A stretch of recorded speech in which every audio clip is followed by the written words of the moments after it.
जर तुम्हालाही ऑफरोडिंगचा थरार अनुभवायचा असेल, हातींसोबत वेळ घालवायचा असेल, कॉफीच्या मळ्यांमधून फिरत निसर्गाची खरी ओळख करून घ्यायची असेल, तर ही 5 दिवसाची कुर्ग ट्रिपची आयटनरी आत्ताच सेव्ह करून ठेवा.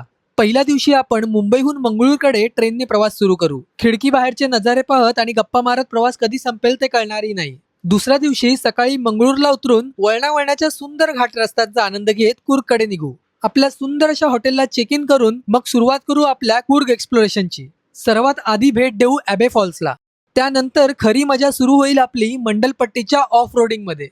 धुक्याने वेढलेले डोंगर, खडतर रस्ते आणि अप्रतिम दृश्य. दिवसाचा शेवट करू राजा सीटचा सुंदर दृश्य पाहत. तिसऱ्या दिवसाची सुरुवात करू कावेरी नदी किनारी असलेल्या एलिफंट कॅम्प पासून.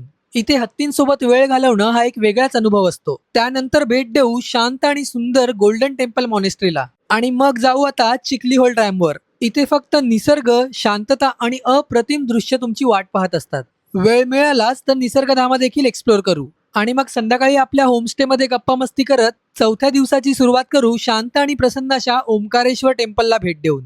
आणि यानंतर जाऊ आता ट्रिपच्या मुख्य आकर्षणाकडे, कुर्गच्या प्रसिद्ध अशा कॉफी प्लांटेशन. आणि मग भरपूर आठवणी, फोटो आणि अनुभव घेऊन स्टेशनकडे रवाना होऊ. 5व्या दिवशी आपण मुंबईत पोहोचू, पण मन मात्र अजूनही कुर्गच्याच धुक्यात हरवलेलं असेल. तर ही आयटनरी सेव्ह करून ठेवा आणि ज्यांच्या सोबत तुम्ही कुर्गला यायचा प्लॅन करताय ना, त्यांना आत्ताच शेअर करा.